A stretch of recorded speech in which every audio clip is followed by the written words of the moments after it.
2012 সালের 24 নভেম্বর অন্যান্য দিনের মতো স্বাভাবিক নিয়মে সকালে কাজে যোগ দেন হাজারো শ্রমিক। সন্ধ্যায় হঠাৎই ভবনের 8 তলায় আগুন লাগে। মুহূর্তেই তা ছড়িয়ে পড়ে পুরো ভবনে। শ্রমিকদের বাঁচার আকুতিতে ভারী হয়ে ওঠে নিশ্চিন্তপুরের আকাশ বাতাস। প্রাণ বাঁচাতে ভবন থেকে লাফিয়ে পড়েন কেউ কেউ, তবে অনেকেই হন পুড়ে অঙ্গার। সব মিলিয়ে নিহতের সংখ্যা দাঁড়ায় 117 জনে। আহত হন বহু শ্রমিক। সেদিনের কথা মনে হলে আজও শিউরে ওঠেন প্রত্যক্ষদর্শীরা। কিছু মানুষ লাফায়া পড়ছে চালের উপরে, আর কিছু মানুষ ভিতরে আগুনে পোড়া গেছে।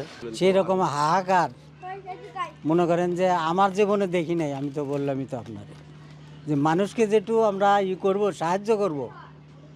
মানুষ বাঁচার জন্য এত কিছু করছে, কিন্তু বাঁচার কোনো পথ পায়নি তারা।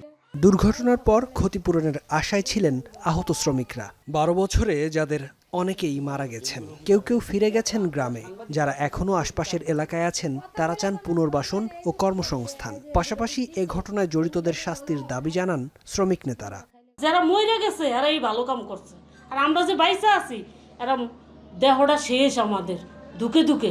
যে অতি দূরত্ব গার্মেন্টস চালু করলে চালু করুক, নাহলে আমাদের পুনর্বাসন বানায় দেয় আর আমাদের ক্ষতিপূরণ এক জীবনের দিয়ে দেখ, আমাকে বিদায় দেখ। আমরা ঢাকা ছাড়ি বাড়ি যাই, আর থাকি না।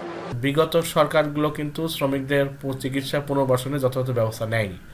তো এই সরকারের কাছে আমরা একটা আশা করতে চাই যে শ্রমিকদের চিকিৎসা পুনর্বাসনের ব্যবস্থা নিশ্চিত করবে এবং দায়ী ব্যক্তি দেলোয়ার সহ যারা দায়ী ব্যক্তি তাদেরকে বিচারের কাঠগড়ায় দাঁড় করিয়ে তাদের শাস্তি নিশ্চিত করবে, যাতে ভবিষ্যতে এই ধরনের ঘটনা আর কোনো কারখানায় না ঘটে। বিগত সরকার আমলে যেহেতু শ্রমিক হত্যার বিচার করতে পারেনি, এবার আমরা চাইব বর্তমান অন্তর্বর্তীকালীন সরকারের বিচার বিভাগ তাহারা সুষ্ঠু তদন্তপূর্বকভাবে এই শ্রমিক হত্যাকাণ্ডের বিচার করবে।